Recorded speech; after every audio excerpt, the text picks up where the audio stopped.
चलिए देखिए, बस सबसे पहले आप सभी का स्वागत है इस प्रेस वार्ता में। जो प्रेस वार्ता को बुलाने का उद्देश्य सिर्फ इतना सा है कि जो कंफ्यूजन क्रिएट किए जा रहे हैं या जो लोगों को मन भ्रांतियाँ आ रही हैं उन सबको दूर करना ये हमारा काम है, हमारी जिम्मेदारी है। हर चीज़ जो भी बनती है रेगुलेटरी सिस्टम में जो भी काम होते हैं, हर चीज़ के पीछे कोई कारण होता है और संघ डेटा एनालिसिस होता है, पीछे डेटा होता है। देखते जरूरत नहीं कि ये निर्णय हो गया, लेकिन वो निर्णय ऐसा नहीं कि वो निर्णय किसी एक व्यक्ति ने ले लिया या डिस्कशन से किसी ने निर्णय ले लिया। वो सारे जो निर्णय होते हैं, इन सारे निर्णय के पीछे कहीं ना कहीं कोई स्टडी होती है, कहीं ना कहीं कुछ आंकड़े होते हैं जिन आंकड़ों के आधार पर निर्णय लिए जाते हैं। अगर हम लोग सागर शहर की बात करें तो सागर शहर में यदि आप लोग इस सागर से बाहर के से जाके हम लोग देखें तो सागर शहर की सबसे बड़ा जो बोलेंगे ये लोग जिस वजह से सागर को बोलते हैं सागर के बारे में, कोई बड़ा कारण ट्रैफिक है ना। आप सब लोगों ने देखा होगा कि सागर से जब भी कोई निकलता था, भवन के रोड से निकलता था या किसी अन्य रोड से निकलता है, सब लोगों के मन में ये सवाल आता है कि सागर में ट्रैफिक व्यवस्था बिल्कुल भी ठीक नहीं है, क्योंकि धीमे धीमे हम लोग सब लोग आप लोग सब लोग मिलकर के हम लोग ठीक करने का प्रयास कर रहे हैं। उसी में एक अच्छी बात हुई कि हम लोगों को स्मार्ट सिटी के रूप में एक मिल गया कैटेगरी, मतलब जो काम हम लोगों ने पिछले 3 वर्षों में 4 वर्षों में करे हैं, वो काम हो सकता है अगले 10 वर्षों तक नहीं हो पाते हैं, 15 वर्षों में उन कामों को करने में लग जाता है। तो ये एक बेसिक चीज़ है जिसके आधार बाकी सारी चीज़ें करी गई है। होटल विनायक रेस्टोरेंट एवं residency, open restaurant, AC, non AC room, party hall, conference hall एवं समस्त आधुनिक सुविधाओं के साथ मैरिज गार्डन। पता याद रखें, महिंद्रा शोरूम के बाजू से NH44 बामौरा, सागर, मध्य प्रदेश। बात हम लोग करते हैं बस स्टैंड। बस स्टैंड आप सभी को ध्यान में है कि बस स्टैंड काफी लंबे समय से बस स्टैंड निर्माण चल रहा है, कई सारे डिस्कशन हुए उसमें, तो कई सारी चीजें। तो मैं एक सिंपल सा आंकड़े आप लोगों को समझ करना चाहूँगा कि बस स्टैंड 1990 में जब बस स्टैंड शायद ये बना था, जो अपना वर्तमान बस स्टैंड है, सर डॉक्टर हरी गौर जी के नाम से बस स्टैंड का नाम है, और हमारे हम लोग प्रयास करेंगे आगे हमारे दोनों बस स्टैंड भी उन्हीं के नाम पर रहेंगे। हमारी पहली बात है जो नए बस स्टैंड बने हैं, क्योंकि सर डॉक्टर सर हरी गौर सागर के लिए परमादरणीय है। तो पहली चीज जो मैं एक आंकड़े आपको बताना चाहूँगा कि 1990 में जो हमारी जनसंख्या थी शहर की, वो थी 15 लाख, ठीक है। आज हमारी जनसंख्या कितनी हो गई? जिले की लगभग 30 लाख, ठीक है। शहर की जनसंख्या में यदि हम लोग देखेंगे तो शहर की जनसंख्या वर्तमान में क्या जनसंख्या 3-3.5 लाख के आसपास उस समय इसकी जस्ट आधी मान लें हम लोग, बल्कि और उससे भी कम रहेगी, क्योंकि शहर का विकास, शहर की पॉपुलेशन का विकास ग्रामीण पॉपुलेशन विकास से ज़्यादा है। लगभग हमारे निर्वाचन के आंकड़े उसके अनुसार 3.5 लाख 5-6 लाख। उससे पहले हम लोग मानेंगे तो उस समय जो जनसंख्या हमारी शहर की लगभग एक समान जब 1990 की जब ये बस स्टैंड बनाया गया। उसके साथ ही जो हम लोगों की बसें थी, बसें हैंडल करनी, उस समय हमारे जिले की रजिस्टर्ड बस की संख्या थी 195 हमारी बसों की जिले की संख्या थी। आज हमारे जिले में बसों की संख्या जो हम हैंडल करनी है, जगह जिले में रजिस्टर्ड हुआ 549। इसका मान के चलिए कि लगभग इतनी ही बसें और बाहर की जिलों की आती है जो कि हमको हैंडल करनी है, ठीक है। ये दूसरा पॉइंट है। तीसरा पॉइंट हम लोग बात करें ओवरऑल व्हीकल्स की ऑन रोड, इसमें बस भी शामिल है, जैसे बस भी शामिल है, इसमें अन्य 2 पहिया वाहन, 4 पहिया वाहन, अन्य वाहन भी शामिल हैं। यदि हम लोग मानते हैं तो RTO रजिस्टर में आंकड़े लेकर बैठा हूँ, हम लोग अपने यहाँ पर औसतन होते हैं 64,000 वाहन से पूरे जिले की बात कर रहे हैं, 64,000 पूरे जिले में भी 15 रजिस्टर। और अभी हमारे जिले में वाहनों की संख्या है 4,44,000 रजिस्टर्ड है, और ये तेजी से बढ़ गई। तो आप ये समझें कि इस परिवेश में जब चीज़ें इतनी तेजी से बढ़ी हैं तो वाहनों की मतलब बस स्टैंड को परिवर्तित करने की, बस स्टैंड को शहर से बाहर ले जाने की आवश्यकता है कि नहीं। एक पहले पॉइंट हमको मैं बस क्यों पर जा रहा हूँ, ये बिल्कुल आई है कि ये आवश्यकता थी, क्योंकि आवश्यकता जनरेट हो रही है, आंकड़े अपने आप बता रहे हैं कि आवश्यकता है, ठीक है। ये पहली चीज़ है। दूसरी बात, टेबल पर हो जाएगा आपको,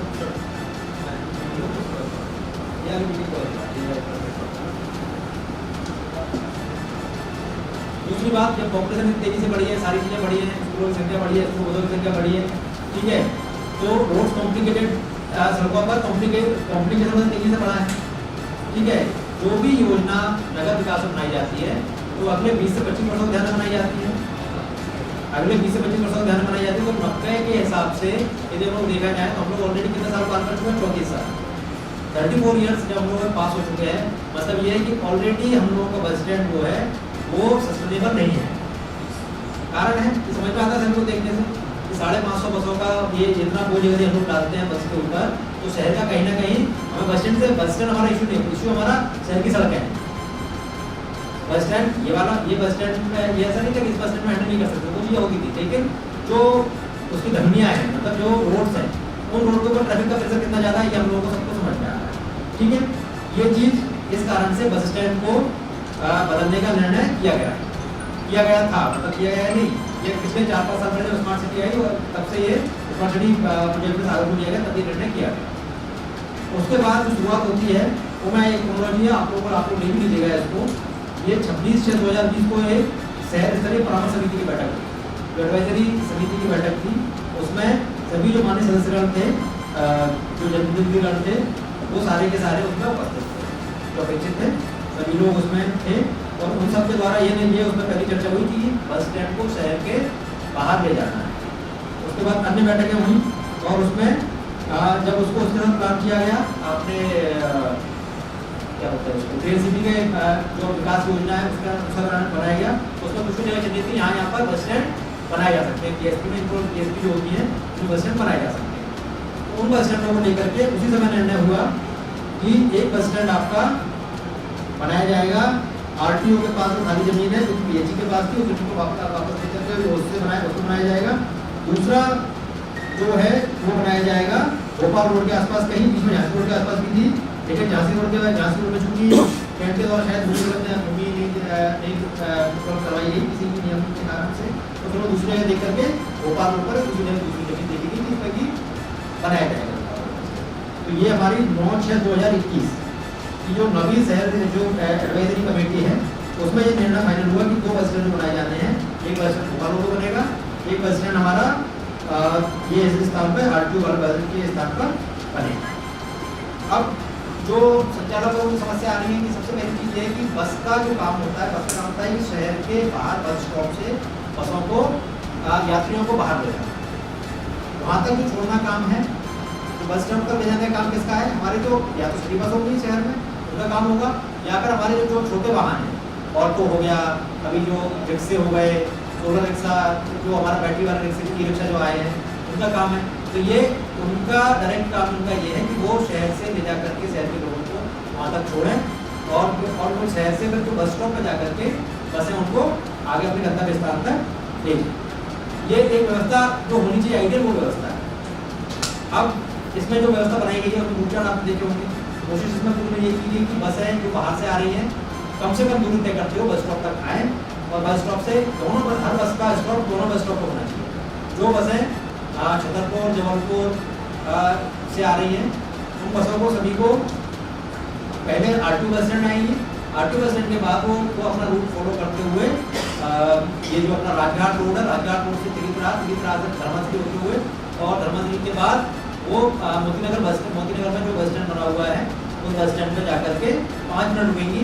इसलिए व्यवस्था ये भी की गई थी कि बसों का जो सरकार का जो किराया लगता है बसों का 50 रुपये का किराया होता है, प्रत्येक बस में दिया जाता है, वो एक ही बस स्टैंड पर आएगा, मतलब दोनों बस स्टैंड को इंटीग्रेटेड बनाया गया, एक बस स्टैंड दूसरे बस स्टैंड से जुड़ा हुआ है। एक चीज सेम आपका उल्टे रूट में भी यही चीज़ है कि जब वो आता है तो जब उधर से भोपाल से आएगा तो उसको कहीं भी जाना होगा, वाया वो एक बार कुछ लोग बस स्टॉप पर ड्रॉप करते हैं, दूसरा होना चाहिए कि दूसरा ड्रॉप करेंगे वो कहाँ पर RTO बस स्टैंड, जो बसें खड़ी होंगी, तो बस स्टेशन होनी है यहाँ पर, वो स्टेशन हो जाएंगी, तो बस आगे जानी वो आगे करके चली जाएगी। मतलब दोनों ही केसेज में बसें दोनों आएंगी, दोनों बसों को दोनों बस स्टॉप पर रुकते हुए जाना है, और वो भी एक ही किराया है, बसों से अलग से राशि की जा रही है। तो ये व्यवस्था बनाई गई है। एक समस्या जो लोगों द्वारा बताई गई झांसी रोड वाली, झांसी रोड में थोड़ा लंबा हो रहा है, लेकिन उसके लिए उसके लिए एक रास्ता लिया गया था जो कि बाहर से अभी उसमें क्योंकि बाईपास पर ब्रिज का निर्माण चल रहा है, थोड़ी समस्याएं हैं, ठीक है, अदरवाइज वो रूट भी बिल्कुल स्मूथ रोड है और सीधा वहाँ तक पहुँच सकते हैं, तो ये रूट सेट की है। कोशिश इसमें ये भी की गई कि जब भी ऐसा लगा तो बस ऑपरेटर से चर्चा करके कि बल्कि रूट में कोई परिवर्तन की आवश्यकता है तो किया जाएगा। मतलब ऑर्गेनिक सिस्टम है कि भाई लगेगा कि भैया हम लोगों ने सिस्टम बनाया, उस सिस्टम में कुछ कमियाँ हैं या रिलेट बहुत नहीं रहना है, तो इसलिए एक व्यवस्था ये मौखिक रूप से की गई कि सिविल लाइन से आते हुए ये बसें निकल जाएंगी।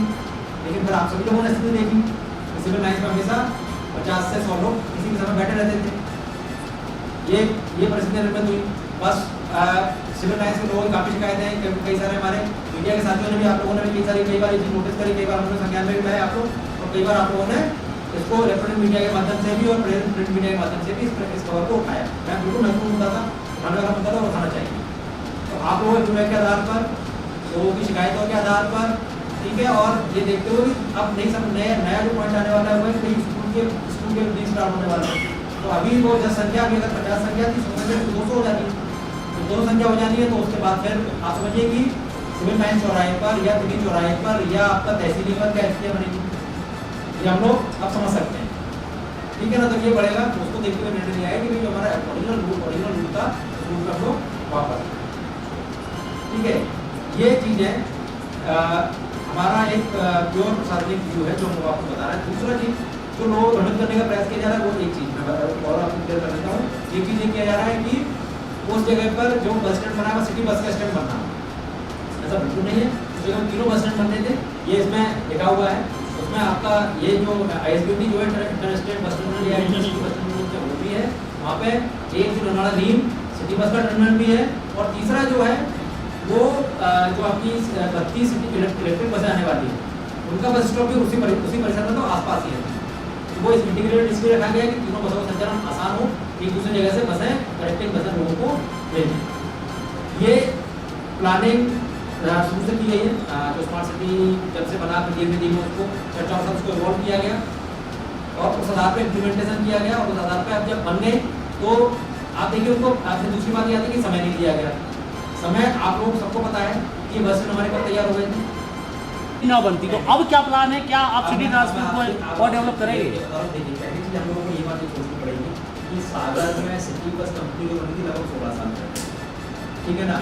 तब से उस समय स्टार्ट हो पाई थी, हम लोग जब संज्ञान में आया और उसको हम लोगों ने प्रयास किया, उसके बाद हमने स्टार्ट।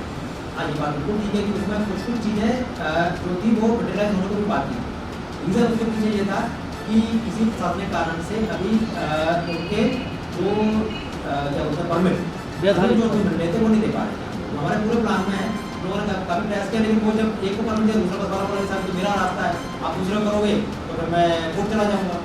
ये चीज़ें हुई, मैं आपको बता, वो हम लोगों के ध्यान में था।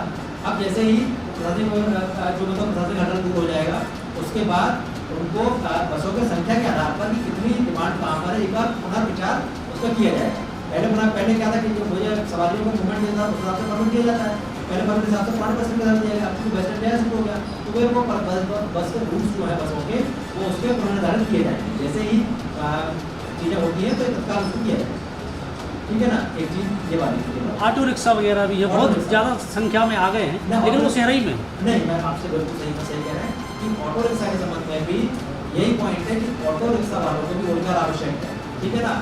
लेकिन ऐसा भी नहीं कि जनता से एक्स्ट्रा पैसा ले लें, तो उसकी दरों का निर्धारण नहीं देगा। ये चीज़ें देखिए आती है, टीडी प्रॉब्लम से वो बोलते हैं। हम लोग जब घर सेट करते हैं, मैं हमेशा बोलता हूँ जब लोग घर सेट करते हैं एक बंदा बना लो तो आप समझ में क्या यहाँ की टोपी थी, यहाँ पे क्या बोलते मेरी तस्वीर लगेगी, यहाँ पे क्या बोलते पानी पकड़ो सुखाने का मिला, ये गलत हो गया। ये चीज़ें होती हैं। जब ये समझते जब ये आप जाएंगे तो इसको 1-2 महीने में जब आप निरंतर प्रयास करेंगे तो आपको समय फीडबैक आएगा कि ये चीज़ कभी जैसे पहले दिन तक पानी नहीं था, पानी की व्यवस्था कराएगी, है ना, कि भाई चेयर्स नहीं है, चेयर्स की व्यवस्था कराएगी, वाटर प्रूफ की व्यवस्था कराएगी, दुकानों की व्यवस्था कराएगी, है ना, CC बढ़ाई गई, ये सारी चीज़ें की गई। ये कुछ चीज़ें एकदम नहीं होती, तो ये चीज़ें फीडबैक आते हैं प्रॉपर, तो फीडबैक के साथ में उनको इवॉल्व किया जाता है, इम्प्रूव किया जाता है।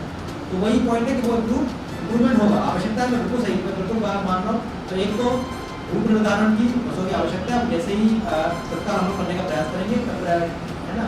दूसरा पॉइंट है हमारा ऑटो वाला और इनका, तो इनमें ये है कि ऐसा एक निर्धारित किया जाएगा कि भाई ना तो ऑटो वालों को नुकसान हो ना ही सवारियों को, क्योंकि सवारियों से भी एक्शन शुरू किया है। तो एक दर निर्धारित करके ऑटो वालों से बैठक करके निर्धारण का कार्य भुगतान किया जाएगा। क्या अभी पॉलिटिशियन देखिए इस वाले बस स्टैंड के अलावा जो हमारा सिटी बस डिपो, जैसे कि अभी पत्र घूम रहा है जिसमें ये बोला जा रहा है कि वाला जो बस स्टैंड है वो सिटी बस डिपो के लिए बनाया गया है, तो उसके लिए आपको क्लियर करना चाहेंगे कि जो 2 एकड़ जमीन है बगल में जस्ट चेक लगा हुआ वहाँ पर सिटी बस डिपो तैयार होता है।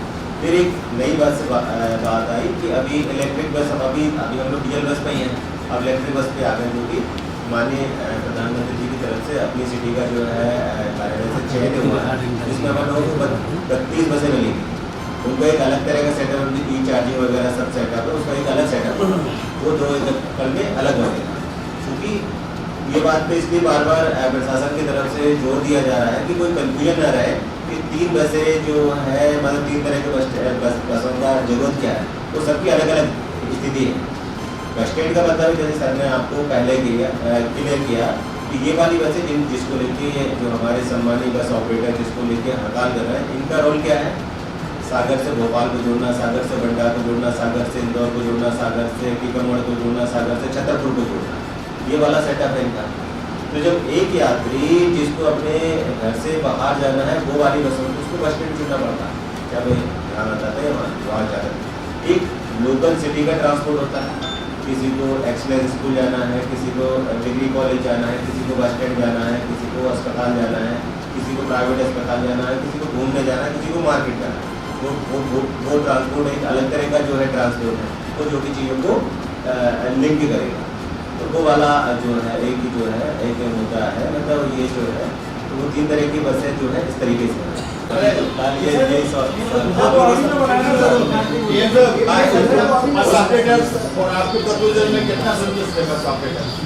नहीं अभी कोई बात नहीं, अभी तो ये बात चल रही है, उन्होंने अपने पॉइंट बताया, हम लोग अपने पॉइंट बताया, तो 2 दिन बाद उन्होंने बैठने का बोला है, वो भी अपने विचार करेंगे कि सारे उनका था 2-3 लोग ही थे, 4 लोग थे, तो उन्होंने अपना पॉइंट अपने डिस्कस करके बनाएंगे। पॉलिटिशियन से आपकी बात हुई है, मंत्री वगैरह से, उन्होंने क्या कुछ कहा? सभी लोग साथ में देंगे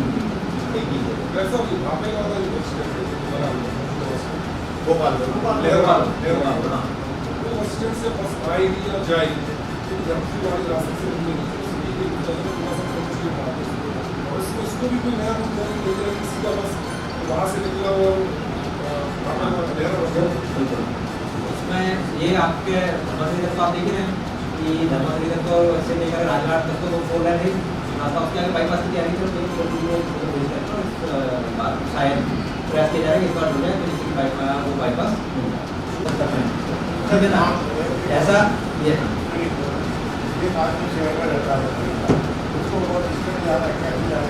मैं आपसे ये बोल रहा हूँ, देखिए मान लीजिए कि कुछ कमियाँ नहीं भी होंगी, मैं आपसे तो बोला कि टीवी प्रॉब्लम होते हैं, ठीक है ना, ये बात होने पर कर चुके हैं अपन। ये बात मैं करूँगी कि जो बस स्टॉप है किसी प्रशासनिक व्यवस्था के कारण से वो अभी हम उसको चेंज नहीं कर पाए। अभी जैसे ही हमारा सब कुछ हो रहता है तो कल उसको चेंज करेंगे, और जो इधर ज़्यादा लोड है उस पर बसों की संख्या बढ़ाई जाएगी, फ्रिक्वेंसी बढ़ाई जाएगी। अभी हमारे पास 24 बस हैं और हमारी 32 बस और आ रही है। जैसे मुझे सिमला से मेरे घर जाना है, मेरे घर से जाना, ठीक है ना, तो मेरा घर यहाँ पर है, मुझे वहाँ से जाना, तो मैं सिमला तक आऊँगा, मैं यहाँ इंतजार करूँगा, मेरी सिटी बस आने वाली होगी तो सिटी बस बैठने कर जाऊँगा। यदि मुझे लगेगा कि एक शेयरिंग ऑटो मिल रहा है तो शेयरिंग ऑटो में चला जाऊँगा। मुझे लगेगा कि भाई मुझे तो अकेले जाना है, नहीं ऐसा कुछ नहीं, कोई कारण नहीं। ये कोई जनता कोई परेशान का ये कारण है कि जनता परेशान होने का, उसमें ये इसमें परेशानी कहाँ है? मतलब मैं तो हर जगह जाता हूँ, मैं आज भी मुझे यदि आज मुझे आपके वर्तमान वाले बस स्टैंड में जाना है तो मैं रास्ते से जाऊँगा, उसमें कैसे जाऊँगा? स्टॉपेज का निर्धारण हो गया है कितने समय उसका क्योंकि जब तक भर्ती नहीं है बस ये निकालते अभी उसका अगले 7-8 दिन में हो जाएगा, ठीक है ना, समय में निकाला ऐसा कुछ नहीं करता है। कोई टाइमिंग है क्या? 1 दिन 2 दिन या 4 दिन तक हम बता सकें कि शहरवासियों को क्या हो जाएगा? हो जाएगी कौन सी वाली? सिटी बस वाली? बस ऑपरेटर हम लोगों के सामने तो तत्काल खत्म हो जानी चाहिए, बस ऑपरेटर की मर्जी है, ठीक है वो है। मैं 2 दिन बाद फिर से बढ़ेगी बात बनेगी, बात करके बात बनेगी ना, वो तो पहले दिन से ओपन है कि भैया आप आइए बात करिए, ठीक है ना, लेकिन रविता किसी चीज़ का जवाब नहीं है ना। सर मूल समस्या ये है कि जैसे विद्यार्थी लोग ये सुर्खी बंडा से आते हैं, वहाँ से केवल 30 रुपये लगता है और वो बस वाले उनको कंसीडर करके केवल 20 रुपये देते हैं। अब यदि वो विद्यार्थी पढ़ने आ रहे हैं तो ऑटो का सहारा उन्हें लेना पड़ेगा। बिल्कुल हमारी सिटी बसें जैसी पड़ जाएगी उसका वो नहीं करना, सिटी बस उसके लिए जो सर यदि हड़ताल 2-4 दिन और खत्म नहीं होती तब क्या स्थिति बनेगी सर? क्या प्रशासन के पास प्लान है कि जनता परेशान ना हो? एक मिनट इसका आप ऐसे जवाब सुनिए, बताओ ऐसे चलिए आपने इसको सागर में तो आपने प्लान कर दिया इसको, अभी एक आपका कोई बच्चा या मेरे घर से मेरे सिस्टर ब्रदर या आपके घर का कोई बच्चा भोपाल जा रहा है, वो जाके आपको ISBD उतार देगा और उसका जो कॉलेज जो है वहाँ पर डिपो चौराहे पे है या पॉलिटेक्निक पे है, तो वहाँ कैसे जाएगा? सर वो डेली जा रहा है अभी, तो डेली तो वो IBS से नहीं जा रहा है। इसके लिए भी जो है नो डाउट जो है वो समस्या उनकी ये वाली सिटी ट्रांसपोर्ट की नहीं, वो अंदर की सिटी ट्रांसपोर्ट की है, आउटर वाली की नहीं है। वो वाली समस्या को जो जैसे कि नो डाउट उसमें हमको मैच्योर होने की आवश्यकता है, जो स्टूडेंट वगैरह है उसके लिए पास सिस्टम वगैरह जो है जो आप बोल रहे हैं उसको अपन लोग अलाउ करेंगे, जैसे कि भोपाल वगैरह में उसको प्रमोट करने की आवश्यकता है। जो अपनी सिटी बस आएंगी 24 ये है और 32 वो आएंगे, उनको प्रमोट करने की आवश्यकता है, ना कि इस बात को कि ये वाली बसों से क्या। देखिए हम लोगों को कुल मिलाकर के बात ये है कि एक छोटे शहर से महानगर मान्यता पर आना, ठीक है ना, आवश्यक है। शहर आपका बहुत बड़ा हो गया है, ठीक है ना।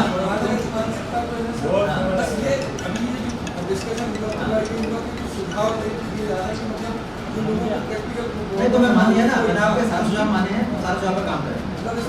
इन सारे सुझाव पे हमें बताया कि सारे सुझाव पर हम लोग काम करेंगे, ऑटो वाले पे भी करेंगे, आपके रिक्शा वाले पे भी करेंगे, आपके बस वाले पे भी करेंगे, उस पे भी करेंगे, ठीक है ना। सारी हम लोग, लेकिन वो उससे वो हम लोग चर्चा करेंगे, जो फीडबैक आएगा कि यहाँ कमियाँ है, यहाँ गैप है, उसको पूरा करेंगे, तब तो आ पाएगा। अब आप लोग गैप बताए ना और एक दिन आगे बैठ जाए,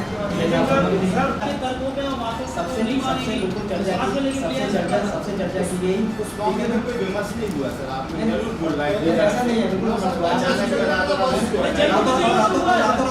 रात बिल्कुल गलत है, ये बिल्कुल दोपहर में हटाई गई है, ठीक है, रातों रात बिल्कुल हटाई गई। आप कैमरे में जाके देख लीजिए,